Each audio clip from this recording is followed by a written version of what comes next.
Damos inicio a la edición 543 de San Francisco y la región. Ya les presentamos los que veremos hoy. Gestión acerca del crecimiento en los rodeos lecheros. Cultivos de servicio para recuperación de suelos degradados. Ecografías sobre identificación anatómica, determinación de bovinos.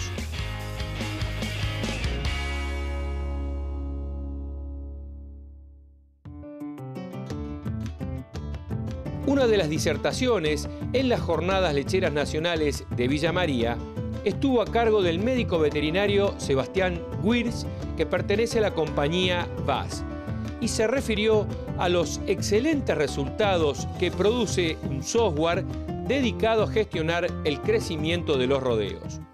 La verdad es que fue un lindo desafío compartir en las jornadas lecheras un poco los datos, de un análisis de datos que hemos hecho sobre la realidad del rodeo argentino en relación a la cantidad de vacas lecheras y la producción de leche. Y el enfoque, digamos, está puesto en primero contar un poco cuál fue la realidad y después ver un poco cuáles son los factores tranqueras adentro, como siempre decimos, de por qué no está creciendo el rodeo, y que ahí es donde la gestión es el foco claramente donde tenemos que mejorar para poder cambiar esa realidad, digamos, ¿no? Ahora, cuando uno analiza qué es lo que pasó realmente en el rodeo, vemos que Argentina perdió en estos últimos 20 años más de 400.000 vacas lecheras. Alrededor de 2 millones de vacas lecheras teníamos en el año 2000, y hoy tenemos 1.500.000 y pico vacas lecheras, y eso fue producto de dos grandes crisis que ocurrieron en la lechería. La lechería es un negocio de largo plazo, es un negocio que tiene, digamos, fluctuaciones muy importantes de precios y de cuestiones que hacen una actividad muy cíclica, pero hubo dos grandes crisis, una la del 2002, que nos generó una pérdida tremenda en la cantidad de vacas lecheras, pasamos de 2 millones a 1.700.000 vacas lecheras en ese periodo, y también una pérdida muy significativa en la cantidad de tambos, ¿no? Perdimos más de 4.000 tambos, Argentina tenía en el 2000 alrededor de 16.000 tambos, y pasó a tener 12.000 tambos en el año, del año 2000 al año 2003, ¿no? O sea, perdimos muchas vacas y muchos tambos, que por supuesto nunca más se recuperaron, ¿no? A partir de ahí en adelante siguió la pérdida a razón de 1% la cantidad de tambos por año, ¿no? O sea, hoy tenemos alrededor de 10.400 tambos en Argentina, producto de, o sea, si tomamos de acá, de la foto de 2019 a la foto del año 2000, perdimos más de 6.000 tambos, ¿no? En el país. Con lo cual, es una realidad que en la actividad, digamos, también perdimos vacas, pero perdimos mucho más tambos que vacas, ¿no? Entonces la realidad es que ha habido una concentración en la cantidad de vacas por explotación, pero que se dio muy claro en la crisis del 2002, donde muchas vacas lecheras pasaron de tambos más chicos y más ineficientes, si se quiere, a tambos más grandes y más eficientes, pero no ocurrió lo mismo con la crisis del 2016, donde ahí perdimos otra vez 200.000 vacas lecheras, o sea, habíamos perdido 200.000 en la crisis del 2002, volvimos a perder otras 200.000 vacas en la crisis del 2016, con la diferencia que esas vacas no pasaron a otros tambos, se vendieron a faena, se las comió China, por decirlo de alguna manera simple, digamos, ¿no? Entonces, son dos crisis con características un poco diferentes en cuanto a la relación de la cantidad de vacas lecheras, y la relación de tambos se cayó también significativamente en esta crisis del 2016, ¿no? Yo represento a VAS en Argentina, que VAS es la empresa Valley Agricultural Software, es una empresa americana que es la creadora del software más usado en todo el mundo para la gestión de rodeos lecheros, que se llama Dairycom 305, y desde Argentina nos ocupamos de la comercialización y la distribución del software para toda Sudamérica, y con este software lo que hacemos es medir cuál es la eficiencia en todo sentido, productiva, reproductiva, sanitaria de los rodeos. Y tenemos una base de datos de usuarios de este software de IRICOM 305 en Argentina, que tiene 130.000 vacas. Hemos analizado ahora hace unos meses atrás con toda la información reproductiva y productiva de 212 tambos. Y lo que mostramos con esa información es que la eficiencia reproductiva en el rodeo argentino, o al menos en esta muestra, que es significativa, representa alrededor de un 8 o 9% del rodeo lechero nacional, digamos, ¿no? Y creo que cuando mirás la composición de los tambos de esa base de datos, es una muestra bastante representativa de la realidad. Si bien la mayoría muchos de estos tambos que están en esta base de datos son grandes, tenemos una proporción muy importante de tambos chicos también, que a través del servicio que prestan veterinarios, usuarios de esta herramienta, tenemos la colección de toda esa muestra representativa de tambos chicos, ¿no? De menos de 200 vacas. Y lo que muestra esta base de datos es que el rodeo no mejora la eficiencia reproductiva en los últimos 5 años que venimos teniendo una muestra representativa de esta base de datos. La base de datos ha ido creciendo a lo largo del tiempo en la cantidad de vacas, pero lo que muestra es que la tasa de preñez, que es el indicador reproductivo por excelencia, definido a nivel internacional, no mejora y se mantiene en el orden del 16% a lo largo de los años, ¿no? Cuando uno compara la realidad de los tambos de Argentina en este indicador con tambos de Estados Unidos, por ejemplo, vemos que en Estados Unidos pasaron del año 2000 una tasa de preñez del 15% promedio, al año 2019 una tasa del 23% promedio, ¿no? Y Argentina empezamos a tener datos más tarde, pero desde el año 2015 al año 2020 la realidad sigue siendo 16%, ¿no? Entonces hay una falencia muy importante en la eficiencia reproductiva que debemos atacar, porque lo que está claro es que el negocio de la lechería es un negocio que exige cada vez mayor eficiencia. Y los productores que no vayan detrás de esa mejora en la eficiencia de manera constante, probablemente vayan a quedar en el camino y no puedan seguir dentro de la actividad, porque el precio de la leche es algo que viene evolucionando a la baja. Las tecnologías disponibles en el mundo hacen que la producción de leche vaya por encima o sea, la oferta de leche va por encima de la demanda de leche del mundo, digamos, ¿no? Entonces eso hace que solamente los tambos muy eficientes puedan mantenerse dentro de la actividad, ¿no?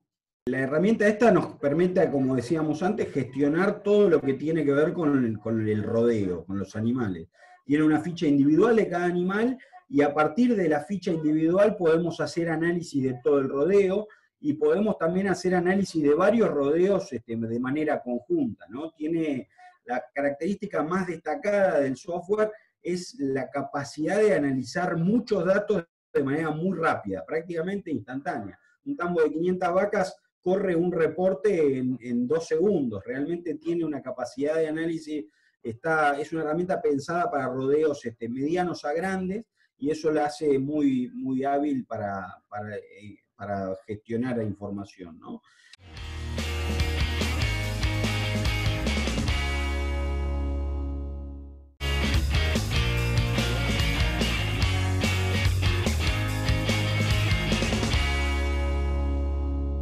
En una jornada a campo de APRESID, el productor Bernardo Romano comentó el trabajo que realizaron en la recuperación de suelos degradados a través de la utilización de cultivos de cobertura y siembra directa. Campo que estaba degradado porque tenía 20 años de monocultivo de soja. Entonces, con la implementación del sistema de siembra directa y la intensificación de las rotaciones con los cultivos de servicio, los fuimos mejorando. Y hoy tiene altos niveles de materia orgánica, de fósforo y demás nutrientes del suelo. A su vez, los cultivos de servicio nos ayudan a controlar las malezas y aportan nitrógeno biológico para las gramíneas al suelo. En abril se sembró todas las vicias oleadas con avión, el 9 de abril, desde febrero que no se aplicaba ningún producto fitosanitario en esos lotes, y ahora donde se rolea, donde se siembra con una sembradora muy estrecha que pisa todo el cultivo, no se necesita aplicar productos fitosanitarios. En los lotes donde se siembra en forma viva sin rolar, bueno, ahí hay que aplicar una mezcla de glifosato con hormonales. Pero al margen ambas alternativas son muy sustentables. Con respecto a la siembra de la red de cultivo de servicio, se realizó el 5 de junio con diferentes franjas de centeno con fertilizante, sin fertilizante, vicia inoculada, sin inocular, diferentes proporciones de vicia y centeno, del 25 al 75% de uno y otro, vicia con centeno y rabanito forrajero, centeno y rabanito forrajero y centeno y rabanito forrajero y trébol persa. La franja que mayor producción de materia seca arrojó fue la de triple mezcla de vicia, centeno y rabanito, que rindió 16 toneladas por hectárea de materia seca. Bueno, con todo esto buscamos la alternativa que sea más eficiente para el control de malezas y el cuidado del agua y el aporte de nutrientes. El resto del lote ese se sembró con sembradora el 29 de julio con 15 kilos de trigo y 10 kilos de vicia, donde hoy hicimos la siembra en vivo, pero el resto del lote se va a esperar 10 días más, se va a rolar y atrás se va a sembrar directamente arriba del rolado, y creemos que no se va a aplicar ningún producto antes de la cosecha.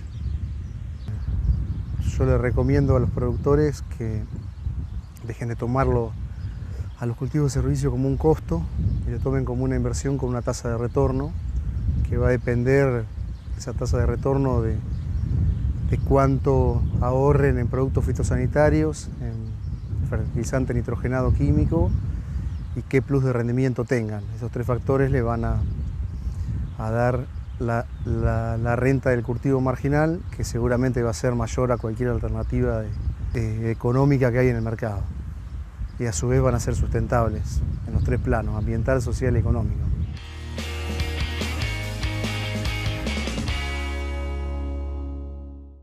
Desde el INTA Manfredi, el ingeniero agrónomo Diego Ustarroz realiza una serie de recomendaciones para el adecuado manejo de malezas. Dentro de lo que es malezas de invierno, yo diría que la principal maleza es rama negra, ¿no? Como la más difícil y que está bastante difundida. Dentro de lo que es maleza de verano hay varias. Tenemos muchas gramíneas. En nuestra zona, una de las más importantes es la Leucina indica. Hay algunas zonas donde el cloris, las especies de cloris son muy importantes. Sorgo de Alepo, también hay algunos lotes que están empezando a crecer en la infestación. Y después tenemos el yuyo colorado. Yuyo colorado con resistencia a glifosato y inhibidores de LS. En el caso de las gramíneas que recién mencioné, son biotipos que son resistentes a glifosato también. Dentro de esto, el problema que enfrenta el productor generalmente es, muchas veces no se hacen las aplicaciones en forma oportuna, si bien hacemos mucho énfasis en que es mucho más fácil de controlar una maleza cuando es chica.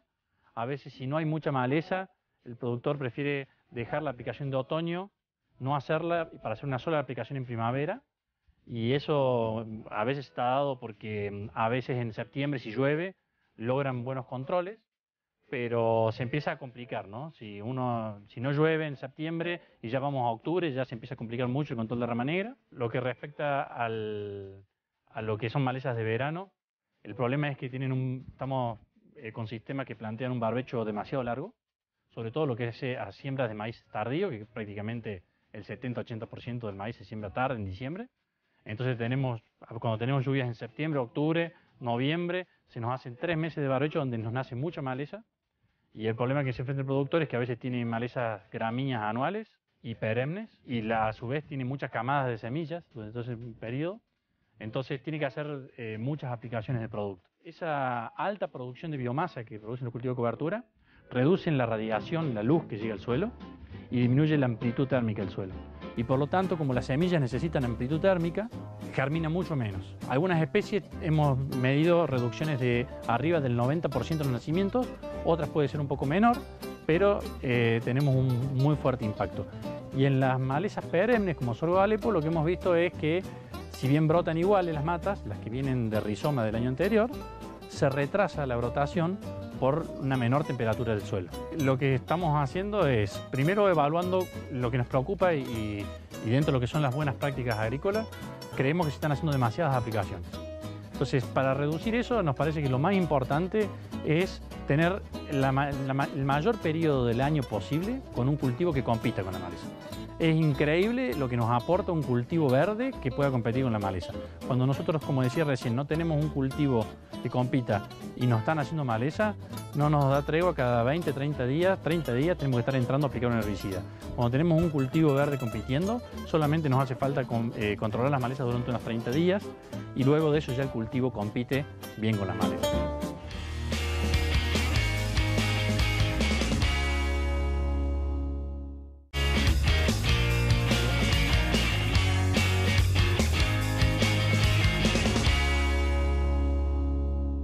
Las ecografías en bovinos y otros animales permiten la identificación anatómica del estado de terminación de las carnes de mayor valor comercial. El médico veterinario Jorge Ferrario se refiere al tema. Agradecemos la gestión de la entrevista a Baum Comunicaciones, que junto al profesional siguen con las capacitaciones virtuales. Me invitaron de Baum Comunicaciones, de Casilda, hace un par de días a dar un webinar y bueno, y tuvimos un impacto importante de arriba de 150 personas, o sea que la demanda y el interés es muy grande por parte de los técnicos. Tratamos la importancia de diagnosticar la calidad y la cantidad de carne en un animal. ¿Y cómo se puede hacer eso? ¿Qué mostrás vos? ¿Qué le das? ¿Qué servicio inclusive también le prestás al productor ganadero, al cabañero o quien sea? Los 4 ítems que utilizamos en la ecografía es para evaluar genéticamente qué mérito de calidad de carne tiene. La utilizamos para seleccionar animales, que elegir en este caso en función del objetivo que tenemos, si queremos dejar hembras para madres, elegimos la que tenga mejor calidad de carne, las que se engrasen más fáciles por su correlación con la fertilidad. Mucha utilización de la técnica en los sistemas de engorde para no engrasar demasiado los animales o que salgan muy lavados, y fundamentalmente para hacer diagnóstico de calidad en función del mercado que va. Entonces eso es lo que estamos trabajando. Bueno, lo que mostramos, por ejemplo, acá tenemos una chuleta, un bife angosto en un plato. Lo que mostramos es, en la ecografía, lo que medimos es el área del ojo de bife, la grasa subcutánea, esta que tenemos acá, y que si nosotros nos vamos a la ecografía, vemos la chuleta que vimos hoy, medimos el área de ojo de bife, que nos dice que tiene 44 centímetros cuadrados, un número, y que tiene esta grasa dorsal, que tiene 4 milímetros. Este animal nos indica que dentro de 45 días va a estar listo para faena. ¿Por qué? Porque deposita 2 milímetros por mes, tiene que salir con 7 milímetros para que esté gordo, es decir que en 45 días este animal está listo para faena. ¿Y cuánta plata me cuesta? 4.500 pesos me cuesta este animal para terminarlo como la demanda del mercado lo pide. Si nos vamos a cómo se toman las imágenes, es muy simple. Arriba de la piel del animal, en una posición anatómica que está ahí cerca del vacío. Observen acá, en unos animales acá en Formosa. Así se pone la sonda, no es invasiva, se pone un poco de gel o aceite para poder trabajar, y ahí nos indica concretamente la grasa que queremos. Cuando queremos medir el cuadril, la grasa de la cadera, se pone la sonda acá donde va la marca del animal, anatómicamente son esos músculos.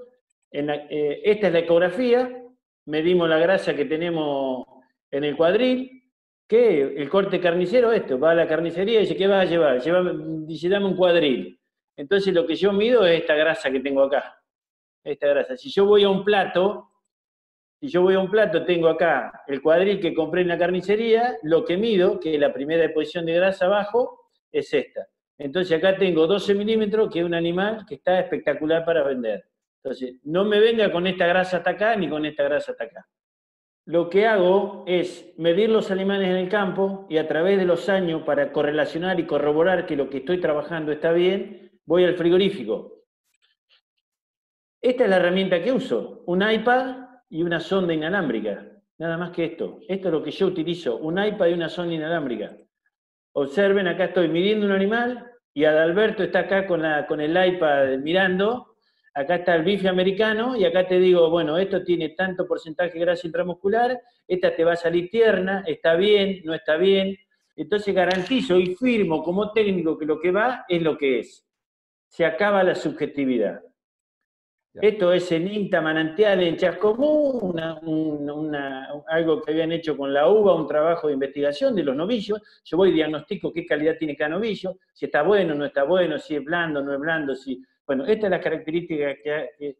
Bueno, y acá está el iPad metido en el campo, veo, tomo una imagen, la capturo, y digo, bueno, acá está la imagen, hoy se maneja con esta sonda inalámbrica, con una facilidad y una confortabilidad para mí, para trabajar, para el animal. Se pueden hacer 80, 100 animales por hora, tranquilamente, y doy un diagnóstico preciso de qué características tiene cada uno de los animales.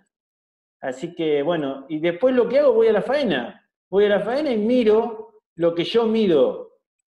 Así, por ejemplo, dice, bueno, ¿qué temperatura tenía la carne? ¿Cuánta grasa tenía de cobertura? Mido en la faena lo que medí en la manga. Entonces mido en el frigorífico a ver qué características tiene. Esto en el frigorífico Pico, en La Pampa, que estuvimos trabajando. Ahí veo el área de ojo de bife. Hoy trabajo con un iPad.